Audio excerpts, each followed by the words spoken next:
Well, it's really good to be with you this afternoon and to be sharing in the Ultimate Book Club. Matthew's Gospel in an hour turned out to be a much bigger challenge than I'd anticipated, and I already knew it was going to be a fairly big challenge. And I looked at taking various different approaches, and in the end I thought, well, it's Sunday afternoon, maybe people will have had a substantial lunch. Maybe what we should do is go for a little stroll through Matthew's Gospel. So we won't be exploring everything in detail. We'd need lots more time than that, as Mary alluded to earlier. In fact, we may even pass some things by without appearing to notice them, and certainly without acknowledging them all. But hopefully we'll include a mix of familiar and favourite elements and highlight a few of the perhaps lesser known aspects. There really is a wealth of material out there to help you explore Matthew in as much detail as you'd like to, and I'd encourage you to dig a bit deeper later on, perhaps honing in on some of the things we look at or picking up on some of the things we miss out this afternoon. For this Ultimate Book Club, I've drawn on a range of sources, including work by Barbara Brown-Taylor, Richard Burridge, Richard France, Paula Gooder, Amy Jill Levine and Tom Wright. And if you want a bibliography, let me know, email me and I'll email you the details. I don't know if any of us here this afternoon would regard Matthew as our favourite gospel. Maybe you like them all equally, even if for different reasons. There's some anecdotal evidence out there which suggests Matthew rarely tops the list as people's favourite gospel. That might be because it doesn't have John's poetry, or it's not as action-packed as Mark, or it might be that it doesn't seem to demonstrate that special concern for the excluded and the marginalised that we find in Luke. Or perhaps it's because it begins with those really long lists of unpronounceable names and it puts people off before they've even started. Wherever Matthew sits in your rating of the Gospels, I hope our time together this afternoon will give you a different impression of Mark, perhaps even improve your feelings for it if they need improving. I thought we'd begin with some a bit of a look at the background and the structure and style of the Gospel, and then explore snapshots in more detail. We'll have a short break halfway through. And if you have questions, which I can't guarantee I'll know the answer to, but I will try and find out if I don't, perhaps we could take those at the end of each section. You're probably not going to be surprised when I say that we don't definitively know who the author of Matthew's Gospel was, but what we can tell from the text is that the author was very probably a Jewish Christian who knew the Old Testament well, who was familiar with the tradition of the scribes and the rabbinic teaching and debate, and that he was able to write good Greek. But that would have applied to all sorts of the early disciples of Jesus. It doesn't really narrow our field down very much at all. People we've heard of and people we haven't. The early church came to link the author of Matthew's Gospel with the tax collector called by Jesus in chapter 9, although in Luke the tax collector is called Levi. Some scholars suggest Levi is a tribal name, so the tax collector called Matthew was, or could have been, a Levite. And a tax collector would certainly have been literate and fluent in Greek. But as Paula Gooder notes, it's interesting that someone who'd have been ostracised or at least held in contempt by wider society because of working for the Roman authorities would write a gospel which has such a strong focus on drawing people into the life of the community. And talking of community, many scholars agree that Matthew's Gospel was written for a Jewish Christian community specifically. But it was also worth noting that there are significant points in the Gospel, and particularly in chapter 23, where we see the denouncement of the scribes and the Pharisees, and later the people's response to Pilate that Jesus' blood should be on them and their children, which suggests that the relationship between Matthew's intended readers and the synagogue was at the very least strained and quite possibly broken. It's just something to keep in the back of your mind as you read through the Gospel, really. Scholars today generally agree that Matthew's Gospel was written sometime in the last quarter of the 1st century AD or CE. There are references in the Gospel which place it after the destruction of the temple in 70 CE, and as Matthew almost certainly used or was aware of Mark's Gospel, it must be dated significantly after 65 CE. In terms of composition, about 45% of Matthew's Gospel consists of material found in a similar form in Mark, and a further 20% is shared with Luke. But much of this shared material is presented in a distinctive way. What seems likely or possible is that all three authors would have shared some common traditions and oral histories, a source which is sometimes referred to as Q. The verses which are unique to Matthew's Gospel, though, are where we see Matthew's specific and particular interests, and a bit more on that later on. You might quite reasonably be wondering why, if Matthew's isn't the earliest Gospel, is it the first book in our New Testament? A number of different reasons have been suggested for this, such as the fact that it was very popular in the early Christian world. Matthew's Gospel also contains specific instructions for the church in chapter 18 and is the only Gospel to include the term ecclesia. This is generally believed to indicate the author was writing in and for a formal Christian organisation of some kind, which perhaps gives it its sense of preeminence for the early church. The final reason I'd like to offer, and this is the reason that appeals to me most, is that the opening genealogy we find in Matthew provides a smooth and neat transition from the scriptures of Israel to the story of Jesus. And that reason makes it my favourite, as much because I like things which are tidy and orderly as for theological reasons. If you have been able to find the time to reread the whole of Matthew's Gospel in the last week or so, you may have noticed that there's a motif which emerges. Matthew likes mountains, and it's on the mountains that really significant things happen. Not just once, but 6 times. There's the mountain of temptation in chapter 4, from which the devil shows Jesus all the kingdoms of the world, and you'll know how that conversation goes. The next one is self-explanatory, the Sermon on the Mount.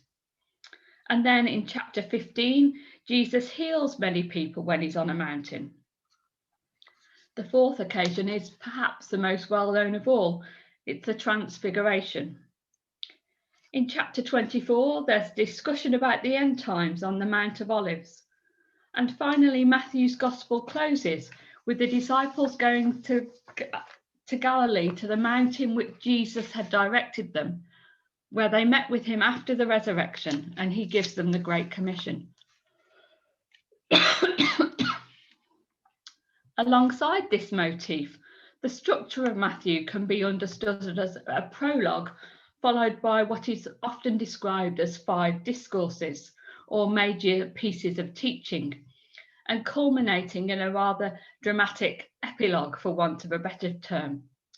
And you can see how the discourses are set out on screen in the slide. And that's the structure for our conversation this afternoon around Matthew's Gospel. After the prologue, each section offers a different facet of who Jesus is, whether he's someone who teaches and someone who heals and so on and so forth, and a teaching discourse.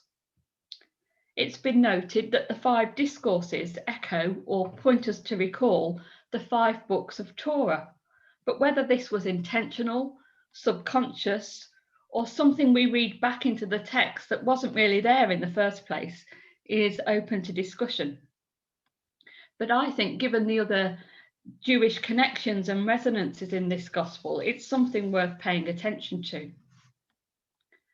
As with all frameworks and patterns and models for analysis, this pattern fits more closely in some sections than in others, but I think it's a useful starting point. What comes out particularly clearly in Matthew's Gospel is that Jesus is a teacher, a rabbi. But more than that, as Richard Burridge highlights, in Matthew's Gospel, Jesus is very much the human face of God, the son of David, the son of Abraham, looking back to the great ancestors in the faith, but also forward to the fulfillment of God's promise to Abraham that all nations would be blessed through him.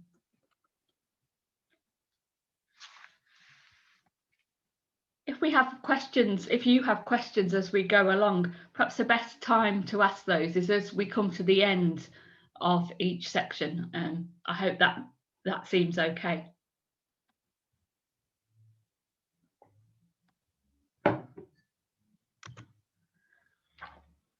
So the prologue. Here in these opening chapters, we see both Jesus' Jewish origins and his divine identity. And we see the fulfillment of many Old Testament prophecies. In the genealogy, we see that Jesus isn't just one member in an ongoing family, but rather the one Israel has been waiting for.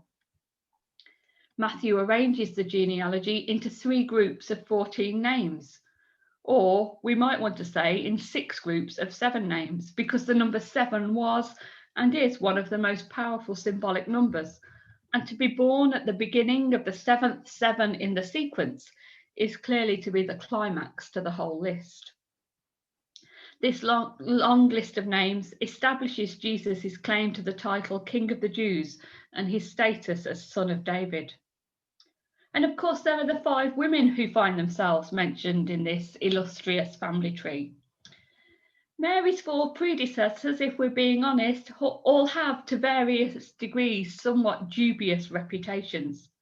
So perhaps Matthew wanted to remind his readers that God's story of salvation has always included women whose actions might have been considered as questionable or even reprehensible by some, but which were critical to enabling God's salvation to come about. And perhaps there's a hint there that people shouldn't be too quick to rush to judge Mary. The first 2 chapters show the fulfillment of a number of prophecies and echo the story of Moses as the infant Jesus is saved from a king who massacres infants, fleeing for his life to another land where he remains until after the death of that king. Matthew is pointing us to recognize that Jesus, like Moses before him, will teach or remind Israel that God is the source of their salvation.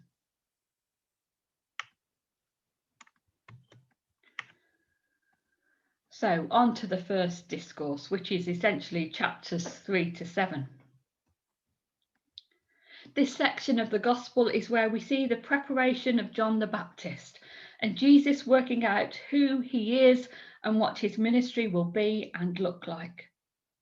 In these early chapters, Matthew wants us to be absolutely clear that Jesus is God's Son. And we see this particularly as Jesus is baptized and the affirming Spirit of God alights on him. And the voice from heaven declares, "This is my Son, the beloved, with whom I am well pleased." This identity is questioned, it's challenged from all sorts of angles when Jesus goes into the wilderness. But ultimately, his response to that time of testing leaves us in no doubt as to who he is. Later, Jesus calls his first disciples, the fishermen, Simon and Andrew and James and John, and his teaching and healing quickly draws great crowds. And Jesus goes up a mountain and delivers what we've come to call, arguably somewhat erroneously, the Sermon on the Mount, because it probably wasn't really one big long teaching session. They'd have been there for hours and hours if it had been. But instead, we think what Matthew has done has gathered together a collection of Jesus' teaching and proclamations to present it in this one significant block, because that helps make Matthew's presentation of Jesus as rabbi or teacher. In the Beatitudes with which Matthew opens this block of teaching, Jesus is not suggesting that these are simply timeless truths about the way the world is or about the nature of human experience. because we all know far too many examples of the ways in which mourners may go uncomforted, and the meek don't inherit the earth, and those who hunger for justice and righteousness seem to remain hungry. Instead, as you will have heard said and thought for yourself lots of times before, Jesus is saying that God's way turns everything of this world on its head. And more importantly, he's announcing that this is now starting to happen. God is acting in and through Jesus to turn the world upside down, to turn Israel, to pour out lavish blessings on all who believe. And the point of all this, says Tom Wright, is to announce God's new covenant. The teaching in these chapters generally doesn't make easy or altogether comfortable reading. 6 times Jesus introduces a subject by saying, "You have heard that it was said, but I say." And these are clarifications which significantly raise the bar in terms of putting that teaching into practice. And what would have been particularly shocking to the first hearers was that what Jesus was refining or improving on was the teaching of God through Moses. And it's in these early chapters that Jesus encourages us to recognise that we are salt and light, to turn the other cheek, to love our enemies, and to treat others as we would be treated.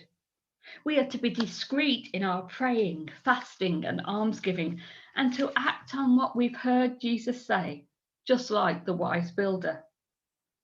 All of this teaching points to different aspects of what it means to be a disciple, and it can be understood as a manifesto setting out the nature of life in the kingdom of God. We could, as you probably have already guessed, spend hours unpacking all of this, but that's beyond our scope today. So shall we move on to the next section unless there are any questions?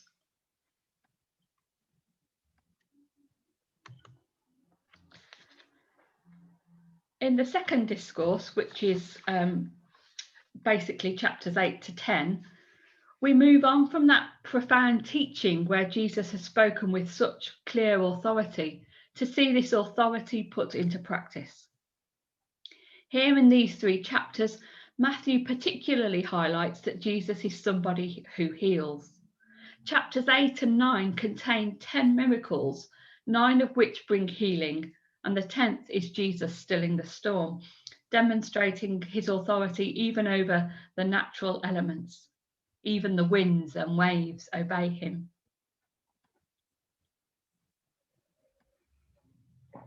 In this discourse, I'd like to focus on 2 of those healing miracles. That come just after the calling of Matthew. While he was saying these things to them, suddenly a leader of the synagogue came in and knelt before him, saying, "My daughter has just died, but come and lay your hand on her and she will live." And Jesus got up and followed him with his disciples. Then suddenly a woman who had been suffering from hemorrhages for 12 years came up behind him and touched the fringe of his cloak. For she said to herself, "If I only touch his cloak, I will be made well." Jesus turned and seeing her, he said, "Take heart, daughter, your faith has made you well."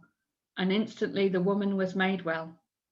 When Jesus came to the leader's house and saw the flute players and the crowd making a commotion, he said, "Go away, for the girl is not dead, but sleeping." And they laughed at him. But when the crowd had been put outside, he went in and took her by the hand, and the girl got up.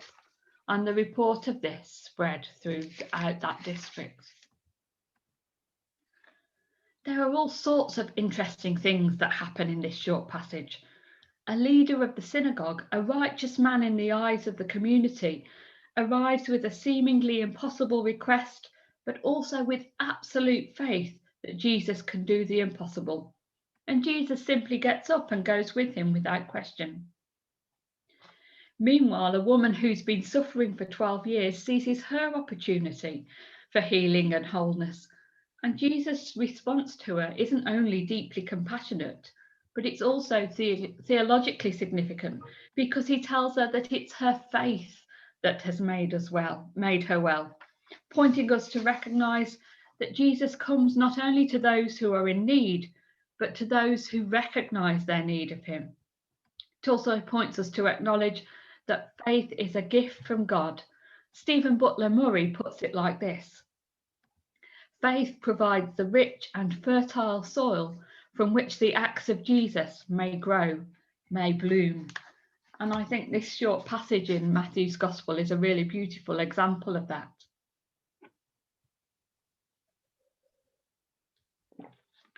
With this imagery in mind, we perhaps see an added resonance to Jesus' subsequent words that the harvest is plentiful, but the labourers are few. Therefore, ask the Lord of the harvest to send out labourers. It's immediately after this that Matthew has Jesus summoning the 12 and giving them authority over unclean spirits and to heal. They're sent to the lost sheep of Israel and told how to approach their mission, including by expecting rejection. This is their first commissioning. It's only in Matthew's Gospel that the disciples' mission is restricted to Israel. Yet later, Matthew recognises both a deliberate mission to the Gentiles and includes sayings of Jesus which include other nations in God's plan of salvation. This is probably reflective of the fact that the initial mission of Jesus and the disciples was to the people of Israel, with the wider mission largely coming after the resurrection. The chapter concludes with the amazing recognition that whoever welcomes you welcomes me, and whoever welcomes me welcomes the one who sent me. In other words, the reception of the disciples is a test of a person's attitude to God, and that attitude will bring reward or the loss of it. These are incredibly edited highlights from this discourse, but I think they convey much of the sense of this section, and particularly the focus on healing and on faith. And if there aren't any questions, we'll move on to discourse 3. Just one. Yes, David, sorry. Yeah, it has never registered with me before how bad I am that Jesus doesn't say Talitha cum. There's no Aramaic in the when he goes to Jairus' daughter. Right, sorry, yes, that's it. I'm back where you are now. Yes. Sorry. No, that's okay, yes. Yeah. I mean, is that part of the Jewish background? I think so, yes, from what I've read. I mean, I'm by no means an expert, but I think one of the things I discovered as part of doing this was how much I don't know, even though I've been reading it for always, sort of thing. So, on to discourse 3. Here, the focus is on Jesus as someone who teaches, but who teaches through parables, particularly in chapter 13. And here in chapters 11 to 13, we see Jesus address the various responses to his earlier teaching, preaching, and ministry. These responses from all sorts of different people fall on a spectrum from misunderstanding to outright rejection. And this view of Jesus as he is seen and received by others helps to set the context for Peter's later confession of Jesus as Messiah. Chapter 11 is also where we hear Jesus explain that knowledge of God only comes from God and not from our own intellectual endeavours, which is perhaps a little disconcerting to those of us who've spent years studying. But it's not really, is it? Because it's as we read and study and reflect that we draw closer to God and make ourselves more open to what it is God will show us. Perhaps that's part of what it means to be yoked to Jesus. Chapter 12 sees the expression of the Pharisees' opposition to Jesus, which leads to Matthew's fairly extensive description of the servanthood of Jesus as portrayed in chapter 42 of Isaiah. And chapter 12 concludes with what I think are some of the most difficult words in Matthew's Gospel, as Jesus asks, "Who is my mother? And who are my brothers?" We don't hear his family's response to this, but Jesus is clear that family relationship is not a matter of birth, but on doing the will of God. I think that leaves us with lots of questions about the nature of family, but I think those are questions for another day. The parables in chapter 13 speak to an agricultural society, but also have a much deeper meaning, as we know to expect with the parables. Each of these parables speaks to and of the kingdom of heaven and to the work that has been ongoing across the generations. These parables speak of the extravagant evangelism of God. They speak of the importance of understanding, perseverance, and attentiveness. And once more, they speak of the miracle of faith, underlining what we saw with the healing of the woman who'd been suffering for 12 years. The disciples are reminded that they too are called to spread God's seed extravagantly, to come up with appropriate ways to deal with opposition and temptation, and to give thanks to God for fruitful growth. Let anyone with ears listen, as this section of teaching closes with 3 images of the kingdom of heaven: treasure hidden in a field, a pearl of great value, and a net thrown into the sea catching every kind of fish. This section of Matthew's Gospel really is a treasure trove, so it's not surprising how many thoughts and ideas, and I'm almost certain sermons, it gives rise to.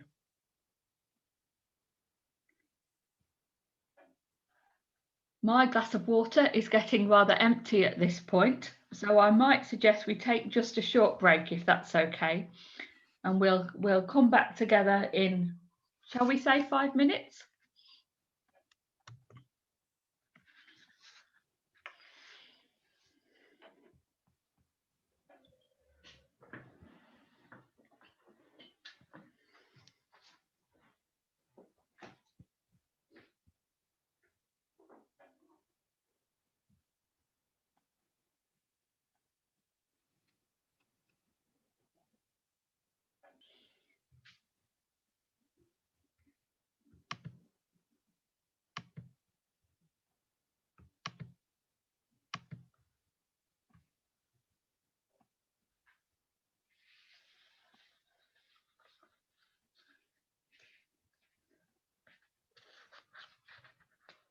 I don't know if anyone has any questions or comments before we formally resume.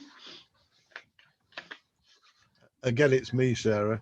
Some of the reading I've done recently on Raymond Brown, a Roman Catholic New Testament scholar, and his commentary on John, has suggested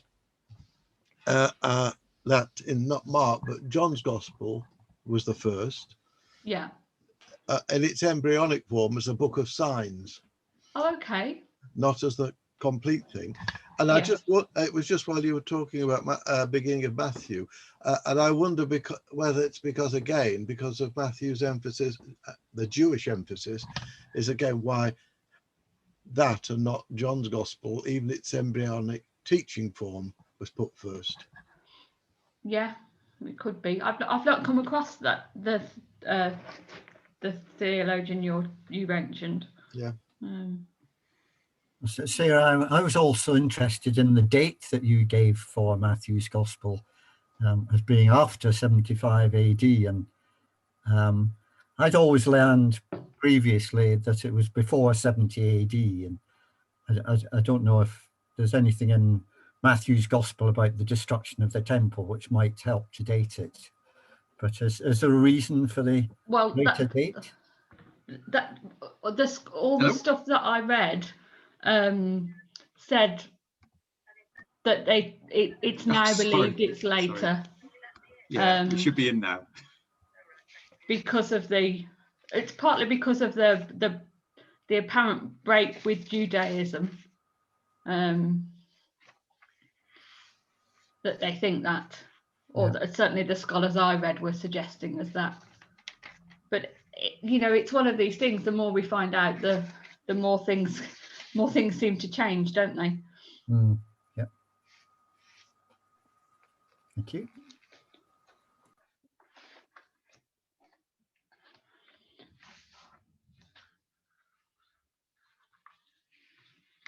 But the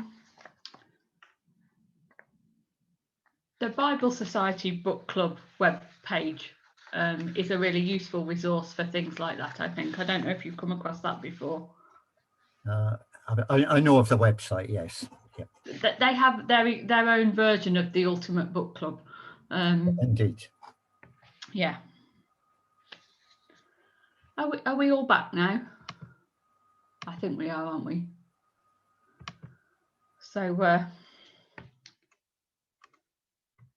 shall we move on to Discourse 4, which is the very end of chapter 13 and goes into chapter 18. And this particular discourse includes two mountain moments, healing many people and the transfiguration in chapter 17, which is where, of course, we see Jesus most candidly and explicitly as someone who reveals who he truly is, although this is evident throughout this particular block of teaching.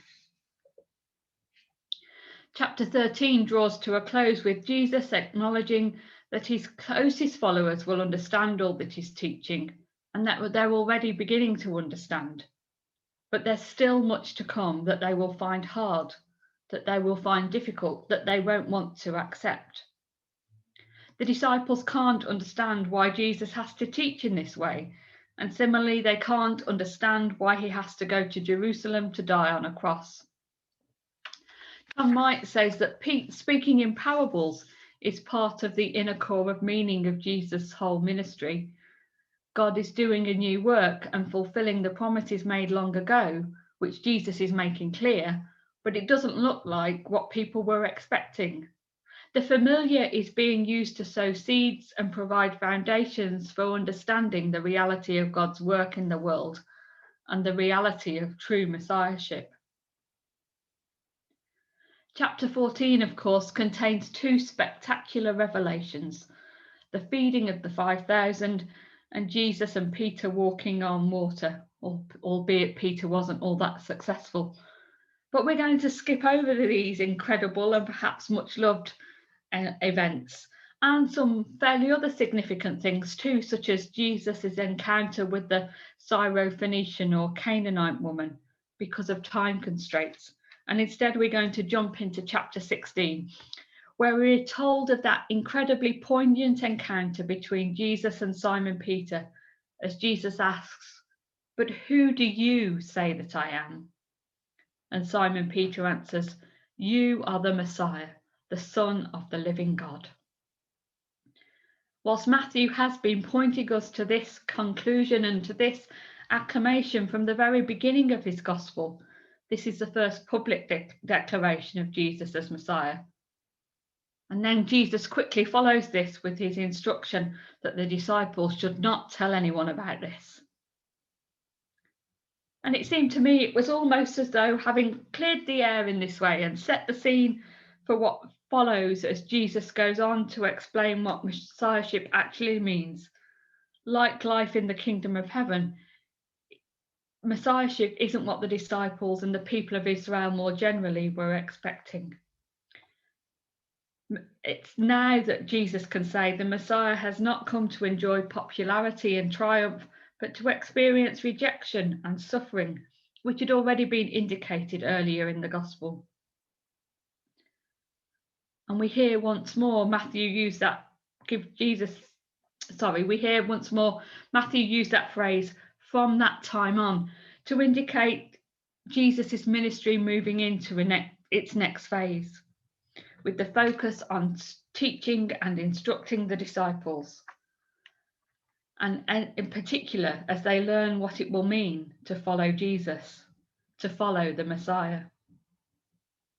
Peter's failure or refusal to grasp this in verse 22 is as striking as his acclamation of Jesus as Messiah just a few verses earlier in verse 16.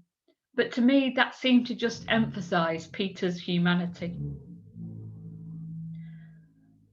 6 days after this dramatic and revealing conversation, Jesus, Peter, James, and John go up a high mountain by themselves, and Jesus is transfigured. You will, of course, be very familiar with this account. Jesus appears in dazzling glory, with brilliant light being a sign of God's presence. In Jesus, the barrier between heaven and earth is broken down, and Jesus talks with Moses and Elijah. And once again, the very human Peter demonstrates his lack of understanding of the situation as he offers to build 3 shelters. And I don't know about you, but I can certainly empathize with what Peter was trying to do there. That idea of being in a situation where you long to make a tangible response, to do something practical, to acknowledge the enormity of what you're experiencing, only to realize or to have pointed out to you that actually that's not the right thing to do at all. And once more, we are transported back to Jesus's baptism as we hear the voice of God break through to affirm Jesus as his Son, the Beloved, with whom I am well pleased. Listen to him. The disciples need to listen to Jesus rather than follow their own agenda. The disciples need to listen to Jesus so that they can accept that Jesus knows what he's talking about, even when he speaks of the cross. And once more, the disciples are told not to tell anyone about this experience, but this time they only have to hold their silence until after the Son of Man has been raised from the dead, a point which is reiterated just a few verses later. The disciples simply cannot avoid what Jesus is telling them, however unpalatable it might be. Chapter 18 takes us into a series of teachings about relationships between the followers of Jesus. And it seems likely, as I mentioned earlier, that Matthew has brought all of this together to help or advise the emerging church. This chapter underlines the fact that the health and effectiveness of the group depends on their attitudes to one another. It's also a salient reminder that their faith and their life in Christ is to be experienced and lived as a community, not something private and personal that they go off and do on their own.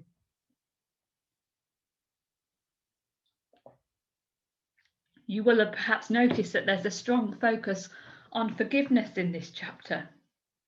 Barbara Brown Taylor explains it in this way. We are called to be the first to reach out, even when we are the ones who have been hurt, even when God knows we have done nothing wrong, even when everything in us wants to fight back.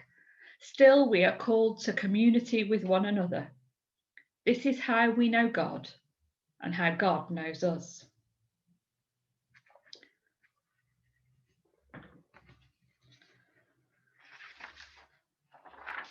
So although it contains some real highlights, this section contains some real challenges as well. Shall we move on to the 5th discourse? Chapters 19 and 20. This is the final teaching block in Matthew's Gospel, and our penultimate section sees Jesus move from Galilee to Judea, and here, as France puts it, he teaches and acts with an authority that cannot be ignored. In this challenging section, it gets more challenging as we go along, Jesus is identified as someone who talks about end times, particularly in the conversation with James and John, following their mother's request that they be given places at his right hand and his left, but also more generally in his teaching about God and the kingdom of heaven. And this is a theme which continues to be expounded upon in the final culmination of the gospel. In John's gospel, Jesus visits Jerusalem a number of times, but in Matthew's gospel, it happens only once as he comes to his final days. giving it seems, an dramatic emphasis. And this journey provides the context for chapters 19 and 20. Jesus lived and ministered in a culture and society where wealth was understood as a blessing of God, and religious teachers were therefore expected to be at least moderately wealthy. Once more, we see Jesus' lifestyle and that of his disciples pointing to the reality of those who seek to live lives of the kingdom of heaven, turning the world's values upside down. And it's in this tension, against this backdrop, that Matthew places Jesus' encounter with the rich young man. Once more, we find Peter trying to make sense of things in a very human way. He's observed the conversation between Jesus and the young man, and he says, "Well, we've left everything and followed you. What then will we have?" Jesus doesn't answer his question directly, but simply offers the observation that many who are first will be last, and the last will be first. Before he moves into the parable of the labourers in the vineyard, who each received the same amount of pay, regardless of how many hours they've worked. And Jesus repeats that comment that the first will be last and the last will be first at the conclusion of that parable. He's reminding us not to expect God to operate by human standards. God's compassion, grace, and mercy far exceed human understanding and expectation. And if we're honest, I think that can sometimes leave us feeling a little bit uncomfortable. I can't help wondering how Peter must have been feeling by the end of all of this. Bewildered, upset, annoyed. You maybe have your own thoughts. One of the most helpful commentaries I've read on this text suggests that perhaps the way to read it is on the basis that we work in God's vineyard simply because it's a good thing to do, because it's something we are called to do, and not because of the expectation of reward. And with that in mind, we should do so humbly, generously, even extravagantly, as an outworking of God's radical equality. I like the idea that being at work in God's vineyard is simply a good thing to do. Jesus then takes the disciples aside to make clear to them what they will meet when they arrive in Jerusalem. He doesn't leave anything to their imaginations, but he once more reminds them that this is not a hopeless situation, because on the third day he will be raised.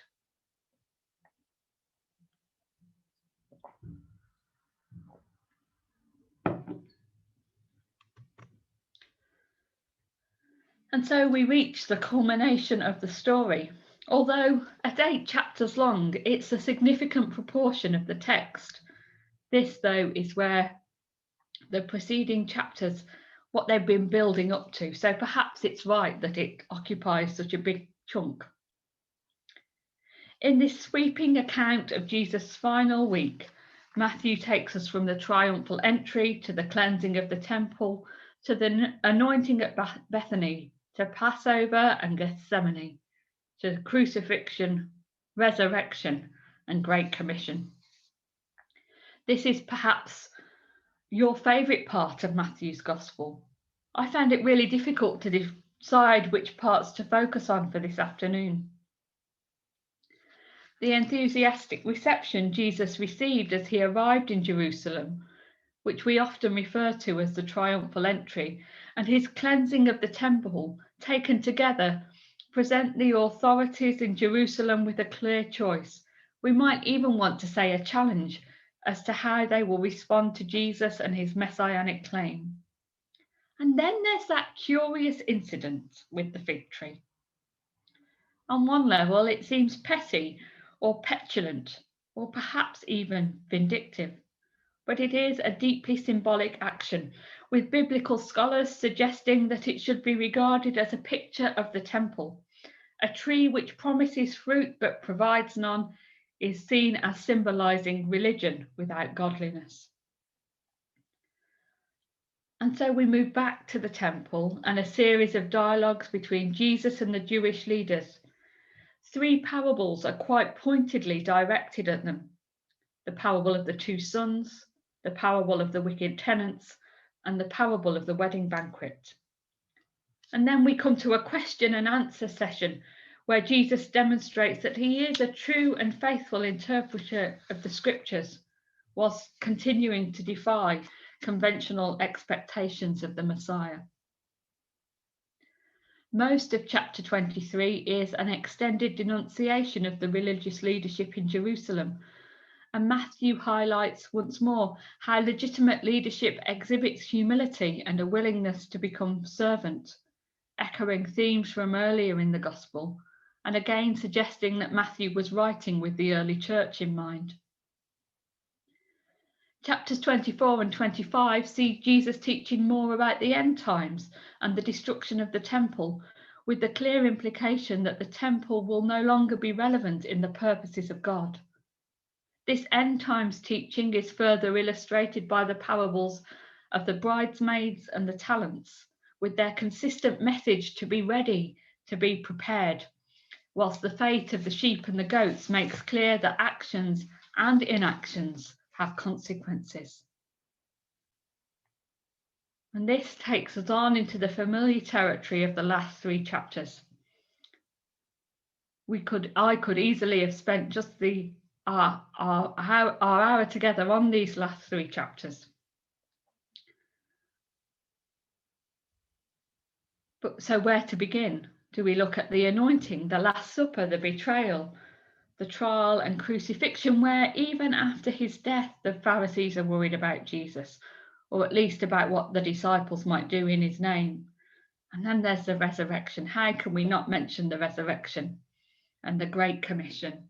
And in and amongst all of these momentous events, Matthew wants to tidy up the loose ends. It's only in Matthew's Gospel that we hear what happened to Judas, or at least Matthew's account of what happened to Judas. It's only in Matthew's Gospel that we see the concern of the chief priests and the bribing of the guard to ensure they said Jesus' body was stolen. But the resurrection. In Matthew's Gospel, as in John's Gospel, it's the women who encounter the risen Jesus on their way to the tomb.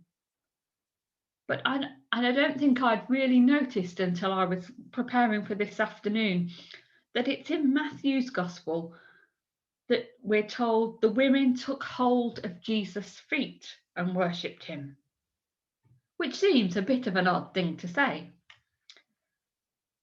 But is this another way in which Matthew wants to counter the story that Jesus' body has been stolen? And perhaps more than that, to make clear that what the women have seen isn't a ghost or a grief, an apparition caused by grief. And if it's not for a specific purpose, why make such a specific reference? And after the resurrection, we come to our final mountain, where the disciples worshipped, but some doubted. Paul Aguda reminds us at this point that it's important we recognise that Matthew doesn't say the disciples didn't believe, but rather that they doubted. Now I realise that probably feels a bit like splitting hairs in our use of the word doubt in 21st century English. But I'm told that in the original Greek, doubting involves holding more than one thing in your mind at any one time. It's the same verb, for example, that used when Peter walks on the water. Peter didn't doubt that it was Jesus that he saw, nor did he doubt that he wanted to get to Jesus. What he doubted was the storm, or that was the cause of his doubts. It was his circumstances that he was doubting. And is that what's going on here after the resurrection? Are the disciples doubting because they quite understandably can't make sense of what's going on? And in the penultimate verse of the Gospel, of course, Jesus sends the disciples out, even though we're told some of them were doubting.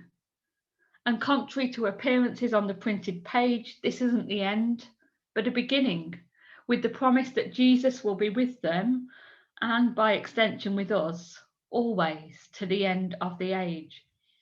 And so it is that it's here we see one final aspect of Jesus's character revealed, because Jesus is the one who sends us out into all the world to share the good news, to live the good news, and be part of God's mission to all the world. And we know it's a story that's continuing to unfold 2,000 years after Matthew was writing and after the events actually happened. Until I started to prepare for this afternoon, I'd forgotten quite how much we miss out on when we dip in and out of the Gospels rather than sitting down and reading it, perhaps not all in one go, but certainly in a short period of time. And I'm conscious that we've done a lot of dipping in and out this afternoon, but I hope it's helped to capture some of the essence of what it is Matthew is trying to say and help us to understand about Jesus' life and ministry. So thank you for the opportunity to reflect on Matthew, and thank you for being